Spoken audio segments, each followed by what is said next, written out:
Hello and welcome to the If We Knew Then podcast. I'm Steven Sachs. And I'm Lori Sachs. And today we're joined by Michelle and Paul Tesori, who we met through a mutual friend, actor from The Office, Andy Buckley. It's fitting that we release this episode on PGA Championship weekend, since Paul has been a PGA Tour caddie for nearly 20 years. Paul has worked with Vijay Singh, Jerry Kelly, Sean O'Hare, and is now the caddie for Webb Simpson. Michelle and Paul created the Tesori Family Foundation. This conversation was a fast friendship that began with their description of Down syndrome on their website as a naturally occurring chromosomal arrangement. And, well, they had me there. This was a conversation, an exploration, a discussion about taking it step by step together to make a change. So welcome, Michelle and Paul. Hi, Michelle. Hi, friends. Hi, Paul. Hi. How are you? Hi, guys. Man, I'm so proud of you guys and everything y'all have done just to bring light to our awesome little kiddos. Thank you. Well, we're really excited to see and talk to you because we've just read and heard so much great things about you and the foundation. I mean, not only through Andy, but we're doing it together, right? We're just trying to advocate. Well, Andy's a pretty good because he's such a nice human, and he was speaking so highly of you guys. It's like, That's amazing. Well, I want to talk to you guys about your foundation because I was reading about it, and you do a lot of work in so many different areas. There was a few things on your website that I loved because you do focus on helping one child at a time. But when you're talking about Down syndrome, I want to talk about your buddy baskets because those are incredible. But I told Steven, your wording that your son was born with an extra chromosome trisomy, a naturally occurring. Yes. And I'm always picking up different bits of sentences, and that needs to be a part of the conversation. That needs to be a part of the diagnosis because I feel like that's one of the things that really starts people off on this foot that's so fearful is the way the diagnosis is delivered. And if it was just delivered in a naturally occurring, it's so freeing. It is really freeing. And anytime you receive the diagnosis, whether it's prenatally or it's at birth, like Isiah's diagnosis was an at birth diagnosis with much surprise because I was slightly older when we got pregnant. So we had a lot of testing that was required or highly suggested and came across as required, but turns out wasn't required. They just said, here you go, you have to do this stuff. And the only thing that we declined intentionally was the amnio. But everything else we had tested in the 0.001% category of having what they consider a genetic abnormality. So when Isiah was born, it was super surprising to us. I remember the doctor saying, as soon as he was born, kind of panic and people running around. He was not crying, but Apgar was 9. He was very, very healthy, but there was some assumption that he had a seizure of some sort. And the first question was so bizarre, right? I mean, I think that as a medical team, the things that the medical profession can be working on, and our pediatrician who since has retired, but would be a significant part of that here in Florida, is working on ways to deliver a diagnosis differently than has traditionally been given. And the sentence that was uttered to us and to me specifically within a minute of his birth was, are you aware your son is showing markers for Down syndrome? And we were like, what are you talking about? But for us, the gift of that diagnosis, the way that it came was that it came with other significant, severe concerns. They were so concerned, they wanted to send in a chaplain. They did not think Isiah was going to survive. He got whisked off to a neighboring hospital. And we continued to say, every time they continued to bring up Down syndrome, we just kept saying, is that what's killing him? Like, is that the thing? And they kept saying no. And we kept saying that we don't care. Like, talk to us about the important stuff. And then the blessing of our pediatrician, who we had only met once leading into Isiah's birth, was that she had told us in that one appointment, if you need anything at birth or whatever, you call my cell phone. It was a Saturday night. We called her cell phone. She may or may not have exercised and extended HIPAA violations to join us at the hospital, which we're completely comfortable with. And she came in immediately. And the first thing she said was, you are perfectly equipped to raise this little boy with that diagnosis. And she said it on the phone to us. She was pretty in charge of the doctors that had come into the room. And she's like, nobody speaks to you. Don't let anybody talk to you until we get there. There is no reason to panic about this diagnosis. I'm on my way. She was at dinner, and in she came, and she sat with the two of us, and she said, this is not what we need to worry about. We need to worry about, they think he has an infection in his brain. Those are the things. But let's take this second by second. The diagnosis delivery for us was on a scale of really bad to really, really great, was pretty good. And it's because we were gifted with other challenges for Isiah. So we weren't focused on what I think traditionally would have been the focus. But that is not the case for most families. So to your point about buddy baskets, after Isiah was born, because we were unique, I think, in that we did celebrate Isiah being born, and we were so thankful he was going to live. And we were so thankful that all the tests that had come back really scary were unable to be duplicated at another hospital. And they were like, we don't know why he's here. He's fine. Like, he's going to pass some car seat tests just like every other kid. And then, and he came home. As he was getting a little bit older, a couple months, 6 months, a year, Paul and I found that we were asking other parents like you who had older children that had a Down syndrome diagnosis, we were asking the same two questions. If you could go back and change anything with your child in parenting and their experiences, what would you change? And if you could go back, what's the one thing you would do every single time, 100 times out of 100? And what was interesting is we got hundreds of different answers for what you would do the same. But we found that a significant percentage of parents said to us, if I could go back, I would celebrate the birth of my child. What I missed was this, like, you have a baby, because all this other stuff was thrown in. And so Buddy Baskets was born out of that concept. And I cannot take credit. We cannot take credit for the naturally occurring chromosomal arrangement. We stole it. I don't remember where. I think it was Down Syndrome International or NDSS saw it somewhere. And I love it. Whoever did that, they need to get all of the credit, and they should do a lot of the wording for a lot of the things that we do in this world, honestly. Well, it's the first time I've seen it, and I've seen a lot of different things. So yeah, I think that's my new verbiage on everything that I see, because it is, we just jumped right in. I know Paul has a limited amount of time. It's all right. It's better when Michelle's talking anyway. But everything that you've said, yes and yes. I want that so much for our community, because I see the impact that diagnosis and those words, and I wish everybody had a pediatrician like yours. Our pediatrician was just as positive, but I feel like that's what's missing. I feel like even with positive people around you, even a few, you still feel like, when we've said this before, you feel robbed of the celebration. Yes. Yeah. I think the key words were that you are fully equipped. I always look on the message boards, and people, they're so worried as soon as they get a diagnosis, more worried than just the normal worries that you have, just that you're bringing a human into the world and what that entails. So I think that's the weight of all this preconceived and the misperceptions that exist that we're really working to change. Easiest baby on the planet, ours was. Never, ever, ever cried. Never cried. Is not crying in the photo immediately after birth when he's being weighed. And I think the first time he cried, minus the foot prick for the karyotype test. Never cried in the NICU. He had nurses lined up to request for their shifts. And in fact, he ended up with two. One was day shift, one was night shift. So for the 7 days he was there, he had the same two nurses the entire time. They are part of our family now. They're awesome humans, but easiest baby ever. So when my friends have kids and they're like, oh, what do you do when? I'm like, I don't know. Isiah never cried, never complained. He has a super high pain tolerance. I don't really know what to tell you. It's dangerous. I cut off the top of his finger once on accident with a leaf blower right down to the bone. And he sang Taylor Swift all the way to the ER, all the way. So I think there's so many gifts that come with our kids. And I think the world is turning.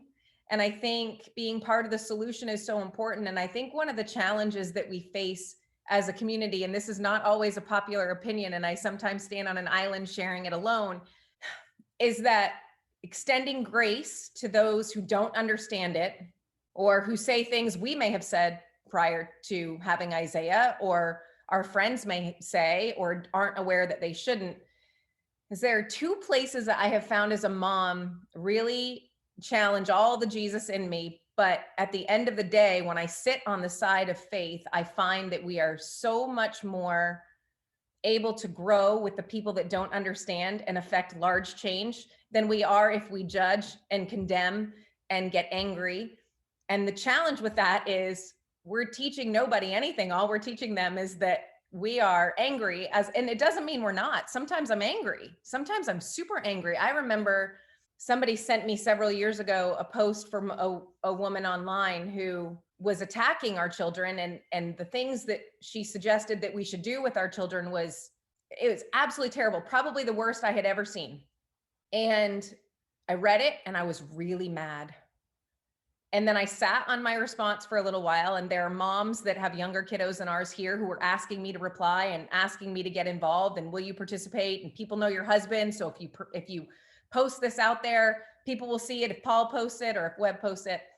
And instead, I ended up sending her a direct message and apologizing to her for whoever did whatever they did to her. These are not thoughts that you have on your own. They come from somewhere.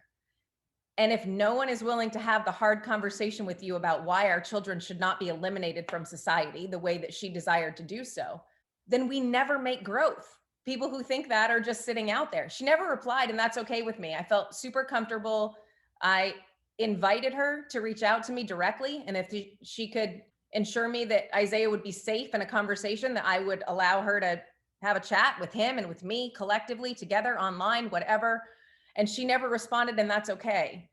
But we sit in an interesting place as parents of kids with Down syndrome in that we can affect change on a global scale. If you look at what Biddy and Bose have done and all of the incredible businesses that are owned by now families of children with Down syndrome or adults with Down syndrome, we're making change.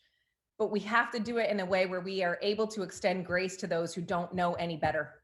Because we have all been there at some point in some category where we have not known any better. And if no one gently and gracefully corrects us, then we sit exactly where we have always been, and we are not getting better. I totally agree. I mean, it's so important in every aspect of our life, if we're talking any subject, to find someone who disagrees with you, and even more than disagrees with you, and to come back in an angry way, saying angry words, maybe saying how wrong you are and how stupid you are for your ideas.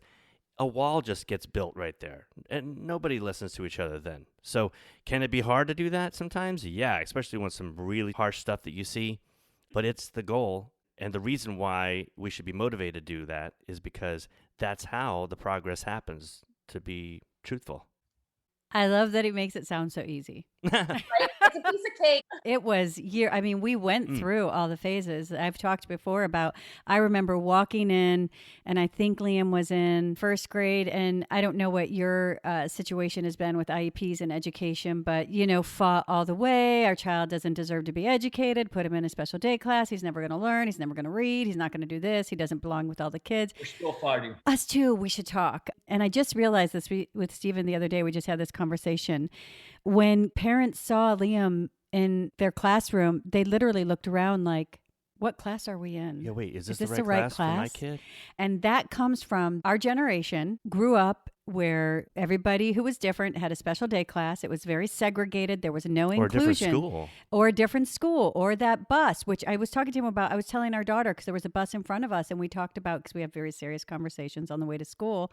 Yeah, a school bus that was half the length of a regular school bus. The smaller school bus. One, it showed you that there was segregation and all these kids were being bussed off. That should have been our concern, not the jokes that ensued from the special short bus.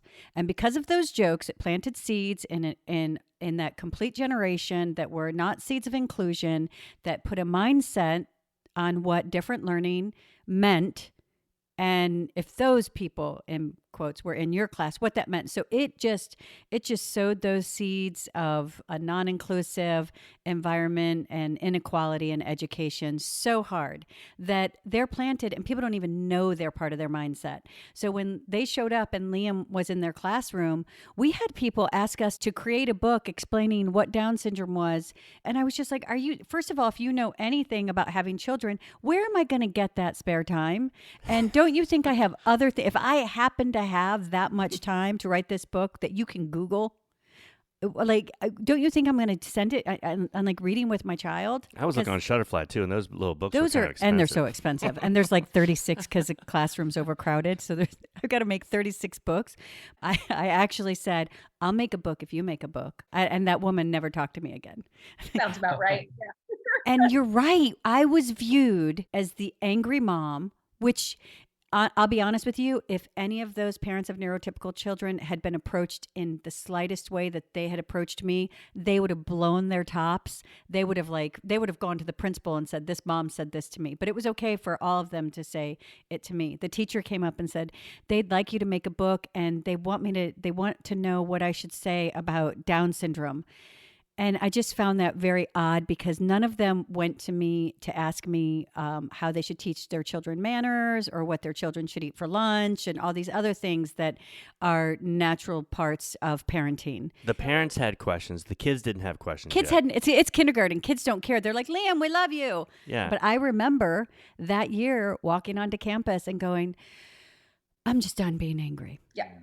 I'm done. I don't like how it feels in me. We're not making any progress. Honestly, the anger is completely justified. We're not saying that.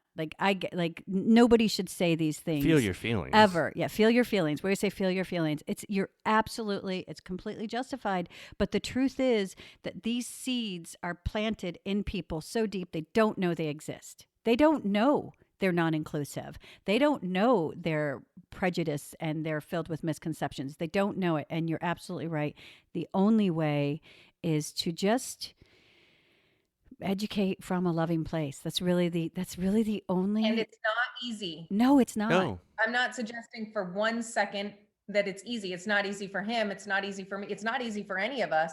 And it really is an island because our friends love us. I know they do, but they have absolutely no idea what it's like to sit in an IEP meeting with your 3-year-old and have him in the room with a team of people who've been with him at school for 8 weeks. And, everybody goes around and says their piece at the beginning. And we brought our private therapy team with us. And I'm not sure our speech therapist's leg will ever be the same because she was sitting on my right. And we got around the room to the therapy team that was working with Isiah at that time. They'd been with him for 8 weeks. This lovely, sweet young woman said, well, we're not really doing speech therapy with Isiah because he's not able to produce any audible sounds. And in the back of the room, I grabbed Melanie's leg like this from the back of the room where Isiah was right behind us playing. Mel turned around and she said, Isiah, what color is that? Blue. Isiah, how many blocks do you have? 1, 2, 3. And the eyes in the room. And I think that was the day Paul and I realized that was one of our first IEP meetings.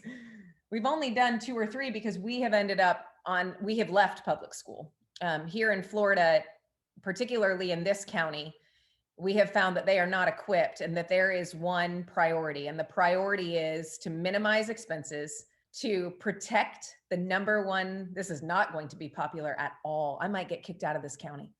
To protect the number one school rating of the public school system with which we live in.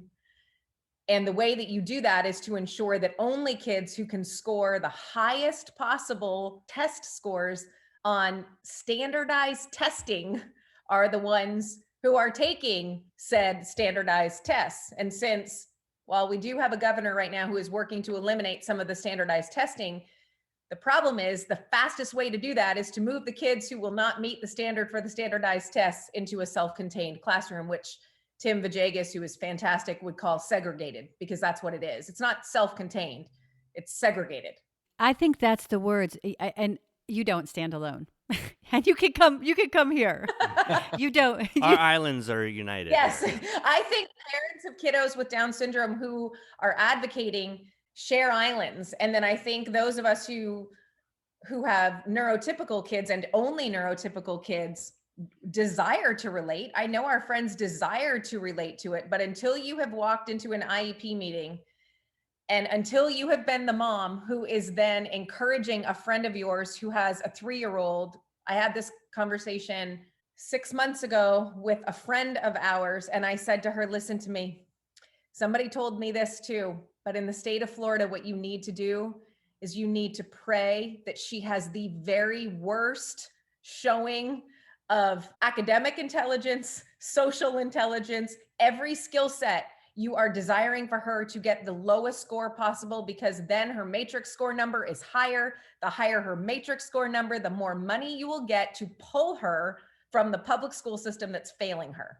That's what we do, is we have to prove our kids are inept in order for us to put them in a system that can support their needs. And that is so backwards. I can't even. It's so brutal. And what does that do to you? Like, No. and Broke us. We left that IEP meeting bawling. That was a different meeting. That was with the county. That was not with the school system. We walked out of that IEP meeting, the assessment that was done with a complete stranger in a room that was not a classroom. It was an office that had a couple bookcases with some kids' books in it. We sat in the waiting room while they assessed our 3-year-old. And when we walked out, after sitting down and letting this team of 6 or 7 people who had never met Isiah before tell us how terribly he had scored on all of these tests and all of their assessments, we walked out and stood in that parking lot and bawled at the car. Bawled. Like, they don't know our kid.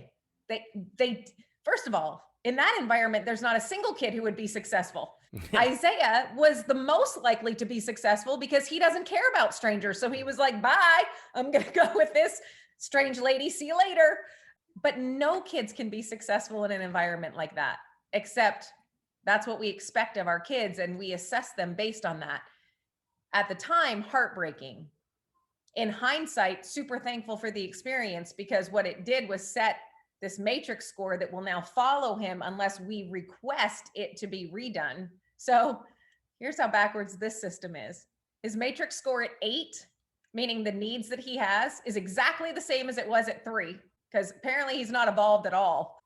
But the benefit to that is the number that is assigned to him for scholarship dollars that we can utilize for anything, as long as we do not enroll him back in the public school system, remains the exact same dollar amount, as long as we don't request that they reassess him to see his growth. So we have him in this little box so that we can keep his scholarship dollars to help cover the cost of his therapies and his homeschool co-op and his extracurriculars and his gymnastics and his hip hop and his dance classes and his all of the things that he does. And I don't even begin to know how to fix the system. We have met with the county. I think they were afraid, again, that Paul had a platform that made them nervous. They took the meeting with me, and I went in with binders and books. And I remember distinctly a lovely gentleman who said to me, I'm not sure what you think the problem is with the system. My daughter was in a blended ESE classroom for kids ages 3 and 5 when she was in school. And I think the system's working. I said, how old's your daughter? And he said, 19. There you go. So in 16 years, we have not evolved, is what you're saying. And you think that it's an effective system. And subsequently, the entire ESE program for ages 3 through 5 in our county was pulled, except for 2 schools. So 800 kids were affected. And what made me sad about that is these 800 kids now had to find a place to go. What made me happy about it is this failing system was no longer available for parents, but that should not be the choice. We should not be forced to choose between the least bad of our options. And that's, I think, what Paul and I have struggled with the most academically for Isiah, is that I felt where you were, Lori. I was very angry. I was depressed. I wasn't able to sleep. I was exhausted. I was a terrible wife. I was a terrible follower of Jesus. I was a terrible mother. I couldn't be present because I was so busy fighting and so tired from fighting. But what Paul and I would talk about regularly was, okay, here are our options. We can send him in public school, and here's all the bad things about that. Or we could send him to this private school, and here's all the bad things about that. Or we can move him to this place, and he won't be with his friends, and he won't know anybody. And we were choosing from the best of the worst, always. And this year we have found he is in an environment where he is thriving. And it's the first time that's happened. It doesn't mean it doesn't have challenges, but it's different. This does not feel like the best of the worst anymore. We are collaborating with a homeschool co-op, a Christian co-op, and the founder of that co-op and I sat down and I said to her, if this is going to work, we need to have open communication on both sides. You can't be afraid to ask me stuff. And you have to know that when he needs to be disciplined, I'm there. We want to participate in making this the best environment, not only for Isiah, but for the kids in his class who are going to achieve far greater things academically, socially, and the remainder of their life because you took the step to intentionally include this little boy. And that's been a process of growth. And she's been a tremendous gift. And Renee Woods, I love you. She called me Friday and she said, hey, I don't know how to ask this. And I said, I'm ready, hit me. How do we give Isiah enough freedom so that he can be bad and get in trouble like a regular kid? I think she said neurotypical kid. And I said, I love the question because we provide support for some of the academic areas of the day. And we have ABA there working on some life skills and things with Isiah. And we are happy to pay for and provide therapy and support in the room to help get the other kids engaged in ways where their parents may not know how to or have the skill set. And she said, I feel like he doesn't get the freedom to be a little boy in trouble because there's always somebody watching him. And I feel like when there's constantly an adult with him, I feel like the other kids aren't as likely to approach him. She's like, Michelle, he's funny. Like, he's funny. And I want him to make the fart sounds with his arm, but I want to know how to rein him back in. And what she asked me for was an arsenal.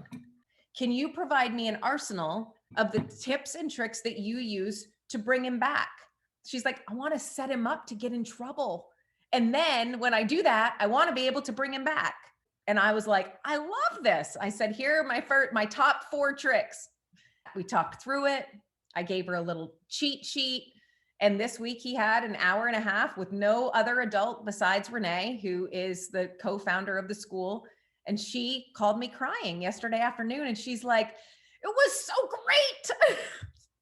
That is the goal that we have had for a very long time. Paul and I have been working with our church and with a group of friends here and to try to create an inclusive environment, a true inclusion environment here. And we're not there yet. And COVID didn't help us. But what God provided for us in the meantime was Renee Woods and this incredible co-op and an opportunity for Isiah at least 3 days a week to be in a place where Renee believes truly and wholeheartedly at her core that Isiah should be included just like every other child in that environment. And she recognizes there are different needs for him and she wants the tools instead of saying, we'll just keep somebody on top of him and make sure we're good. She wants the tools to give him the freedom to be a first grader. That's what we need. And how do we get there? I don't know. It's a work in progress. I think we as a family are making small steps. It's been awesome to see Isiah's growth, but there is a part of me that is still ticked off that we are in a situation where we have to make this choice, where I can't just send him to the school that Paul could hit a driver and a ball would land in the school parking lot from our home. And he isn't going there. And that's a shame. It's unlawful. Correct. Not just a shame. It's unlawful. Like at some point you fight. And I in no means am saying to not advocate and to not continue to strive to make the changes. But at some point there's not the acceptance as in the relinquishing to it, but the acceptance of this is how it is. I got to see it for what it is. And I think that you make changes better in that environment. We had in our mind that we were going to change our homeschool. We left. But we left that school. We're not as good with the drivers, but it's about, it's like a mile. It's a couple par 5s. But we had to relinquish that and say, where can we make our changes? And to speak on real change too is all these kids in Liam's class that he's being included with, like we've said before, are going to grow up different than we did. Those seeds that were planted in our generation and generations past aren't going to be planted in those kids, right? And the kids in your son's class are going to grow up and maybe be a teacher and know how to teach and include and include in and to teach for in the everyone. workforce. Like I don't think just and it does really go on. People look at our children, like the woman who had never met him that sat in on this last IEP and said, "Wait a second.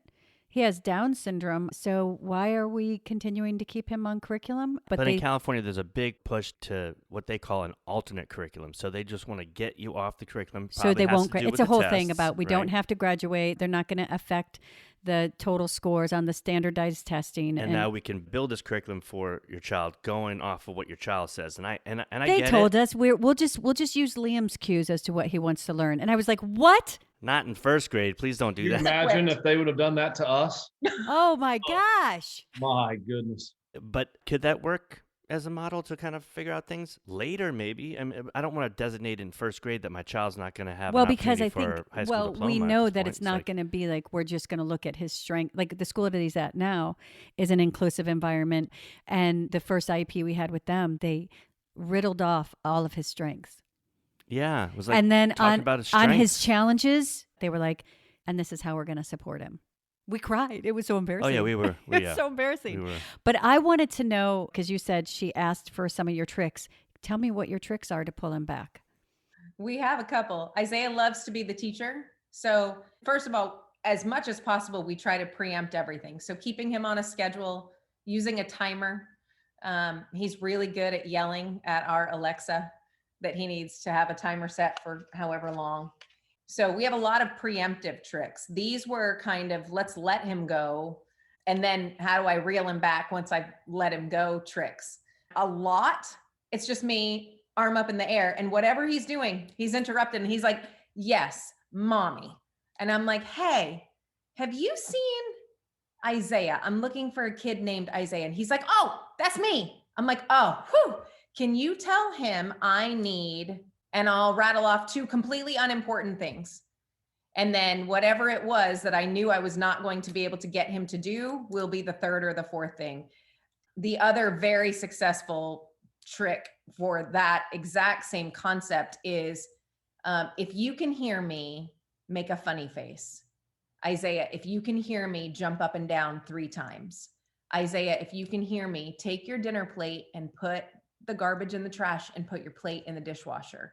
And if we make the first 2 completely unrelated, 2 or 3, to what I need him to do that he does not want to do because he does not want to stop playing his game or stop jumping on the trampoline or stop chasing the dog or whatever that is, whatever activity he is not ready to transition from, those are the 2 that work best for mom. For dad, there's a different one. Yeah, what Michelle just said, schedule, timer, like teacher boss mode, make it a game. It's obviously not more difficult to get through to Isiah. It's just different. Just like if you had neurotypical children, 10 of them, it would be different to communicate with all of them, how they're going to get it. Well, that's the way Isiah is. Mine is iRacing. We just race at everything. Oh, daddy's going to beat you. Oh, no, you're not. And he'll just stop doing whatever he is. So, but you have to figure that out about your kid. It didn't work with my daughter. Obviously that would have meant nothing. She goes, okay, go. She doesn't care. But Isiah does. And so I think, anytime, even some of my friends, are always like, Paul, we're sorry. We just know how much busier you guys are, with Isiah. I'm like, no, we're really not. It's just different. As you're going to do certain maybe sport activities or team games, we're going to therapies and doing things maybe in a different way. And we still find time for a lot of play and a lot of golf and working out and stretching with mommy and daddy, but it's just different. That's all. And that's what we're trying to say. Hey, it's not hard or difficult. It's just different. And we all have different challenges. You 2 have different challenges. Michelle and I have different challenges. And so Isiah's just going to have a little bit different challenges. And I try to put it to golf as often as possible. I've worked for 4 different guys on the PGA Tour. All have been very successful. And all of them were different. And so I had to kind of approach them all very differently. I had to speak to them all very differently. In the heat of battle coming down the stretch, I had to say 4 different things to all 4 players, knowing who they are and learning them. I mean, it's really not that different even in marriage, how you still have to learn how to communicate well with each other. Even after, 10 years, 15 years, 20 years, you still have to learn how to communicate with one another because it's easy to communicate the way we want to. How can you communicate the way they want to? And, Isiah's a stubborn little 8-year-old boy, and that's a good thing. we want that. And just learning how to communicate with him. That's best for him is the hard part, but it's a fun part. And we're going to try to teach other people how to do it as well. And you can have a dance party to just about anything. Oh, yeah. So if all else fails, dance party. Yeah. Which is also one of the first things to go in consequences for him. Ah. It's so funny as a parent. I think this is true for all parents. When your kids start to parrot back to you, you're like, oh yeah, where did he learn? Oh, me. He learned that from me. So I have lost lots of dance parties. I've lost iPad time. I have lost going sleepy tired with mommy. I'm like, you can't take it away from me. I am mommy. And he's like, nope, lost sleepy tired with mommy. I'm like, all right, buddy. But so you know what your consequences are when you get them back. And so we get those a lot, but dance party for sure. And giving tips to Renee yesterday, I walked into school with a little index card and I was like, the detail in the text, but these are just like trigger words for you. So if you need to pull it out and take a look, if you see that you're losing him, or you know that what you're about to ask him to do, he is not going to like, and you do not have time to say, okay, in 5 minutes, we're going to go to the playground. And first we're going to clean up our lunch. And then we're going to put our lunch in our backpack. And then we're going to fill up our water. And then we're going to the playground. If you don't have time for that, then these are the ways that you can get him to comply without it turning into an argument, because every kid is not afraid to dig their heels in if it's important. And things that are important to Isiah are just different than they are for other kids. So pretty frequently those work. Rarely they do not work. I can't think of a scenario in the last several months where one of those tricks has not been the thing where we are able to get him. Chasing daddy is by far the most fun. And so they race to everything. Every toothbrushing session is a race. Every shower is a race. Getting PJs on is a race. So what I said to Renee was, if it's safe at school and you can challenge him to a race, he is going to take off right away. So you just have to pick your situations, because he's gone. The second you say it, he's gone. It's so funny. We do that first and then this. First, and then this, and that. Yeah. He loves to count on his fingers. He's like, no. And it's great because we did it initially to work on counting: first, second, third, fourth. And now it's a really good system for him to just keep track of things in order. Because I remember years ago, back in the day, where we're trying to follow novel 2-step directions, things that other parents never have to think about. But we're working on Isiah following 2 novel directions without reminders. And I mean, 4 years ago, I don't know, but counting them out for him. And he's like, okay, brush teeth, check, put on PJs, check, go race daddy. No, not yet. 1 minute. So he checks them. If they're written down, he checks them off. If they're on his fingers, he checks them pretty violently, checks them off. But they are successful tools for our child. That's going to change at some point. I said to Renee yesterday, I'm like, these are going to work until they don't. And when they don't, we'll find new ones. That's what we pay a really good ABA team for. And then I asked his support people, I sent the same list and I'm like, do you have other things? And Kate, who's one of his tutors who came from the public school system as a teacher up north, she got to Florida, made it 1 day and handed her computer back and said, you don't need, I'm out. This is not, can't do it. Never made it to the first day of school. She was like 2 weeks before school started. And she's like, yeah, no, bye, not happening. So she is an educator, and up north where I'm from, so Kate was also a teacher in Vermont. It is an inclusion environment. There is no alternative. There are private schools, but the private schools in Vermont aren't for kids who learn differently. They're for families who don't want their kid in public school and are willing to drop $30,000, $40,000, $50,000 for a very specific education. And it's a choice. It is not an alternative for kids with some identified need that affects their ability to learn academically on pace or whatever is traditional, which is crazy because that's not true for any kid. But Kate got here and she's like, there's no kids in my class. Like, I don't know what to do with this group. She was teaching health, I think. So she's great. So I texted her yesterday. I'm like, hey, here's the list I gave to Renee. If you have others that work for you.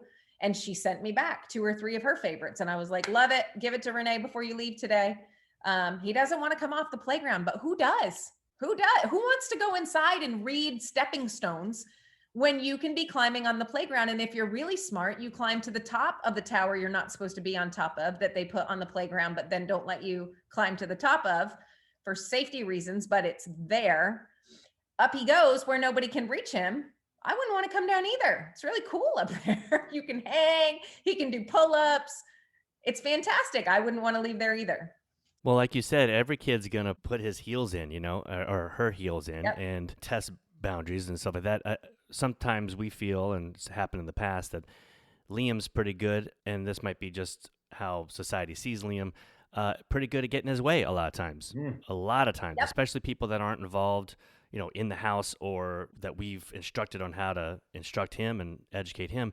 So he gets away with a lot. And They're willing to let him get away with it. They're not willing to educate him. and it teaches him That's the such frustration. things that we have to go back and And reteach undo. him. And you were talking about these things that he does. It's just because he's a boy. He's a kid. That's it. And Isn't it wonderful that's he can it. just be a boy? Yeah. And that's what he should be allowed to be. And the fact that you have to, I mean, I love that your co-founder said, how can we allow him to just be a boy? But it's so unnerving to me, these parameters that they put. It's like such tight parameters on our child, setting them up to fail, to be judged, to be ridiculed, but then the denial of an education and equality.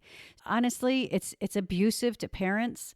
You said you have to put your child in a box and you have to present your child because that serves them, because that propagates their misperceptions and their stereotypes. But you have to do that, what that does to you on the inside, because every part of your being knows that it's not true. Correct. My son spends his life overcoming and rising to the occasion and proving, try to say show, not prove, because he doesn't have to prove who he is, showing that everything that was said about him, that list that was given about him, those things that the doctor said about him were totally wrong. I don't want to have to prove what, it kills my soul. It hurts me so bad. And it shouldn't be like that. I do believe, like in anything in life, the tides are turning. Yes. And if you start to look around when you have an adult with Down syndrome speaking to Congress and doing it boldly and changing their views and perceptions of what is possible and how deep that intellect is and how deep that passion is. And then you take a look at a friend of ours, Amy Buckley, who is on a scholarship to play NCAA college golf. And you looked at, she got put in a pro-am to play one hole with Gary Woodland. And she got up and down out of the bunker. And, he asked, you want help? She goes, no, I got this. She gets it up and down for par, and it wrecks his life, changes his life. Then he wins the US Open. And now their relationship is everywhere. She's reached in the tens of millions. And you go everywhere now, and you get on the internet, and you start typing in all these celebrations on football fields for our young adults with Down syndrome. You go look at basketball courts, making a three-pointer again. And I think what's happening now is you're seeing it go from a bullying situation that we used to experience growing up. And a lot of that, to be honest with you, just came out of miseducation. I don't think people were really angry and mean in their heart. They just were miseducated. There's a great video of a dad one time that failed to step up to the plate in a grocery store. And he pins this self-made video on his way home, and he's crying because he missed the opportunity to educate a young man, and he'll never miss it again. But his video now has helped me not miss the opportunity again. If someone says something in line like, oh, what's wrong with your child? Well, I'm not going to get angry anymore. I'm going to say, hey, what a great question. Let me help you understand. There's nothing wrong with my boy. He's just got a little bit different challenges than you have. What have been some of your challenges? And you flip the script. And, are you good in school? Are you good at sports? See, you don't have it all down. He's got different challenges. And you start to change that perspective. I really think the tides are turning. I think as long as we can continue to lovingly educate people, I think that it's going to continue to spread as we do that. I'm fortunate on the PGA Tour that, when Isiah was born, I missed about a month of work. And when I came back out, I mean, there were at least 100 different players and caddies and tournament staff that had reached out and asked about him. And so he's grown up in a big family where he is, as you had said, he's special. He's different, and he knows it, and he is going to push the boundaries with everything he has. As you would, Stephen, as I would, as Lori would, as Michelle would, we would all do these things that because he knows he's a little different, a little special, he's going to take advantage of that. We're all different. We're all special. We just have to find out our niche. And I really think our kiddos have a great niche of being able to raise the temperature of joy no matter where they are and no matter what's coming at them. And that's what we have to try to flower and water and see that bloom as we go forward. And I'm going to let Michelle take over. I've only got 3 more minutes, but I'm going to let Michelle take over in a little bit. I just want to say my little piece. Yes. And that is, I think, so Jeff Bezos, Amazon, when they first started off, everybody asked him, how did you create this monster, the largest company in the world and all this? And he goes, it was simple. We had one mantra, and the mantra was step by step. Webb, when he ended up winning the Players Championship, Phoenix the next year, and Hilton Head the next year, he had something stamped on his wedges, step by step. And I think the way we start to change education is we don't run from the system. What we do is, Michelle and I have been working for 5 years trying to start a school. And I still think it's going to happen. It's just that there are a lot of things go there. But, if we're able to get this done or help financially someone get this done, that's one. That's a step. We're able to start a school. We're able to put in the parameters that we want to, make it an inclusive environment that, number one, helps teach our little kiddos, but also helps teach the other kiddos as well, because they both need each other. The neurotypical kids need to spend time with our awesome kiddos, and our kiddos need to spend time with those neurotypical children. They need to be together because both sides win when that happens. So my last part is, I think what we have to do is, guys, don't get too overwhelmed, but if we can all do our part to just help build schools that look differently, they will explode. People will see them. The neurotypical parents will see, oh, wow, we're getting so much out of this. We're learning so much from Liam and Isiah and all. Oh, and then our times we're like, oh, this is precious. Look at how much we're learning from this neurotypical peers. That is wonderful. They could play together and do all these things and learn how to be boys. And I think step by step, don't be too overwhelmed by how bad it is maybe, but let's say, okay, let's make a step and let's see if we can go attack this little area as we're going forward. And I think that's the way we do it, is one step at a time. Well said, Paul. Thank you. Yep. All right, guys. Thank you so much. Yep. I'm going to leave. All right. Y'all keep kicking it. Bye. Thank you. Bye-bye. I think there's 2 things. It is not lost on us that we have the financial resources, we have internet, we have access, we have the freedom to make choices financially for Isiah that a ton of families who have kids with Down syndrome do not have access to or the ability to. And Paul lives in a very unique space of, the Andy Buckley world. The reality is we live in a different place. We live amidst some of the greatest professional athletes that have ever walked the planet. And Isiah is in that little group. We have to be aware that that is very unique and our access is very, very different. If we need something, we have a Rolodex that runs incredibly deep, that I could pick up the phone and call somebody and say, hey, I can't find, or do you know, or could you recommend? And as we have met a ton of Buddy Baskets families here, it is not lost on me that that is not available to every family. And the truth is, it should be available to all families, but the reality is that is not the America that we live in. And this is a struggle for us with access, basically unlimited access. I don't care how much it costs. If it's going to make life better for Isiah, we are going to do absolutely every single thing we possibly can to make that feasible for him and for our family. But that is a very small percentage of the American family. And that little thing eats at me. It's what drives a lot of the work that we do for the charitable foundation. Paul will tell you, the thing that keeps me awake at night a lot during the year is our All-Star Kids Clinic, that we limit it to 25 kids because we want the kids to be all-stars. And the way that works is a small number of kids with a massive group of cheerleaders with them. So it'll be like 1 kid, 4 adults that are just literally catering to their every single need at our All-Star Kids Clinic. And it could be a professional athlete. It could be Andy Buckley. It could be a neighbor down the street. It doesn't matter. And the kids don't care.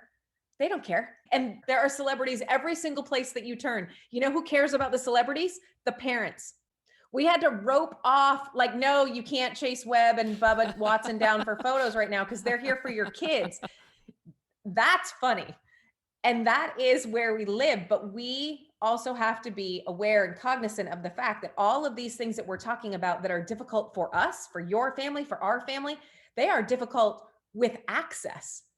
I can't even process the loneliness that must come with the knowledge that your child is not being treated equitably or fairly or legally, and not having the ability to affect change for your own child, let alone locally, globally.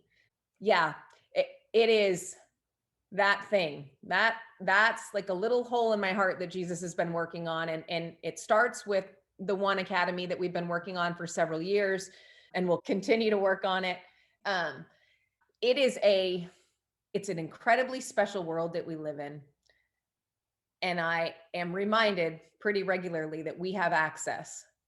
I think there's so many things here, because we've learned that anger doesn't help anyone. It doesn't, the anger is completely validated, but it doesn't help us. It doesn't help us teach. We've learned that. It's a great motivator. It's a great motivator. Yes, because I don't think you could see the reality and not be angry. Yeah.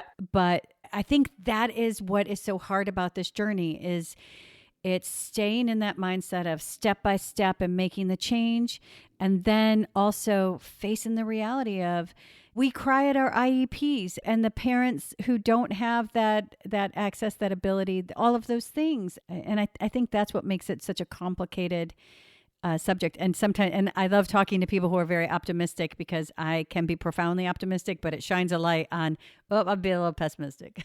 Yeah. I think that's the part of what makes this journey so hard, is that how you want it to be is not how it is. How you want to feel is a lot of work to get there. And if you have more than one child and one is neurotypical, you see the contrast between how the two of them are treated. And just even talking about letting your son be a boy, letting him do the other things, like they're held to different accountabilities, to where if he demonstrates the same behavior as his neurotypical counterpart, there's going to be like a note in his IEP, and there's going to be a system set up to almost squash that, right? I don't know, that it's just big. It is. It's big and it's heavy. And I think one of the things that I've worked through, I've got an awesome therapist she's phenomenal human being. And we talk about that fear and anger, those things, those emotions that trigger a response, they're a great motivator, but they are not a place to live. These are natural responses, but they're natural responses that are there to spark an action. So to do something, to take the next step, to do the next thing, but not to sit in it. And I think for so many years, I sat in anger, simultaneously trying to take next steps, but my entire psyche, my soul, my heart was so weighted with the tasks. It felt, I'm like, there is no light. This is the rest of our lives. Like he has to fight for the rest of his life. And it's so unfair. So I feel everything you're saying. And then I think about the future. And this is what Paul was talking about. So Amy Bockersteady is the young lady that was at the Phoenix Open. She and her family live in Arizona. And she was part of a Special Olympics program that invited some athletes out to the Phoenix Open. It's a tournament that Webb has won. We are close with the crew that operates that event. The PGA Tour is very small. We are, of course, friendly with Gary Woodland and Matt Kuchar, who were all out there that day in the group where she participated. The hardest hole on the course, 16th hole. It's a mess. And she did. Paul's right. She got up and down from the bunker. Gary did what almost everybody does and just, do you need some help? She's like, I got this. Barry's the par putt. She's a phenomenal human. She was playing in a college event here in Florida. So I drove down and I had the opportunity to walk with their athletic director. And she said, hey, can I tell you a story? And I said, yeah. She said, so we have some freshmen on the team, some new young ladies on the team this year. And she said, we were standing in front of the bus and one of the, I think she said they were like 6 weeks into the season or something. And she said, I went up to, her name was Sarah on the team. She said, I went up to Sarah and I said to her, how you doing? Do you feel like you're fitting in? Do you feel like how are we doing? She said, I do this with all of our players, but it's the most unique, important answer I have ever been given. She said, Coach, it is impossible to not feel included with Amy on the team. She includes everybody. So the question was, how are you doing? Do you feel included? You're new to the team. How are the girls treating you? And her answer was, it would be impossible not to feel included because Amy loves everybody so much that we all feel included. And I thought, that's the thing that we're fighting for, that the anger is for, and it exists. And there are people out there that want to be part of that. They want to be part of the change. And this incredible community college that has put her on a scholarship, the very first college athlete ever with Down syndrome on scholarship, athletic scholarship. It's incredible. And those things are happening. And we are close with Chris. And Ironman is like, I have my 1% more tank top. And when I work out in it, I'm like, I'm never doing an Ironman. It's never, ever happening. It's phenomenal. Those are the things that the anger is meant for. It's so that we can learn from the people who've done it before us. It's so that we can continue to grow. It's to fuel change. It's to be part of the solution. And if I continue to use fear and anger and frustration and exhaustion, so much exhaustion in parenting, any kind of parenting, as motivators, as opposed to a place to live, then there's a way to utilize those in a healthy way that God's given to us so that we can do something about it. Because we can't sit back and complain about it if we aren't willing to be part of the solution. I can complain, but if I'm not willing to be part of the solution, we're doing absolutely nothing to affect change on a larger scale. And if not us, then who? It's got to be somebody. The One Academy is based off a conversation that a dad of a young man with Down syndrome had with Paul in Boston years ago. He asked Paul a bunch of questions, and when he was done, Paul's like, I have questions. Your son is incredibly well-spoken. He is so articulate. What did you find that was successful? And he said, live in Manhattan. And he said, we fought the school system, fought it and fought it and fought it. And the only solution was to start a school of our own. And that's what we've done, because what we were looking for didn't exist. So we had to create it. And they have a very successful school in Manhattan called the Ideal School. And Paul came, I will never forget. He came, this was probably 5 years ago. He's like, we have to start a school. And I went, okay. And about 3 years later, we just kind of jotted down this vision and a mission statement and all of these things. And now we just need so many smarter people than us to take it to the next level, and finding a space is the first thing. So we're not going to get there in our generation. We're not going to get there in Liam's generation or Isaiah's generation, but we are going to make steps for their generation and for their kids and for their grandkids. And man, I hope I'm here to see it. I mean, that's the stuff that keeps us going. Yeah, I just think it's the stuff that the other side doesn't get yet. They just don't know yet. When you talk about taking it one step at a time, those are two great steps that we have. And that one is to be motivated by the anger, but then to just let it go and let it be your motivation, but don't let it sink you. And one new tip now, we're going to go into our IEPs. We're going to assume competence and intelligence. We're going to assume those things when we sit down with our team. That's what we're going to do, parents. You know what I thought I'd say to my IEP team? I assume you're competent. I assume you're intelligent. Let's pay Liam that same courtesy. 1,000,000%. Yes. A lot of the things you say, like I'm thinking as you're saying them, so it doesn't like, we finish each other's sandwiches, Michelle. Yes, we do. What a good movie. Don't marry that guy, even if you finish the sandwiches. You do not want someone who takes your sandwich. So let's go in there with, things that work to support our child, but also, this is how we're going to allow my child to that same freedom to fail, that same freedom to have behaviors. Let kids experience him 100%. I mean, there's still so much more to talk about. We didn't even get to it. We'll have to come do this again. Part B. Yeah, we'll have to do part B. Where we talk about something other than education. But okay. I'm here for all of it. I don't even love podcasts. I decline them all the time. But with you guys, first of all, anybody who's friends with Andy Buckley, I'm all in. He's so great. All in. Michelle, thank you so much for joining us today. It has been our pleasure to be with you guys today. Please follow us on Twitter at IfWeKnewThenPod, And you can drop us a line on our Facebook page at If We Knew Then Pod, or visit our website, ifweknewthen.com, to send us an email with questions and comments. And you can join our mailing list there and get alerts of future podcast episodes. All these links will be added to this episode's show notes. Thank you again, and we look forward to you joining us on the next episode of If We Knew Then.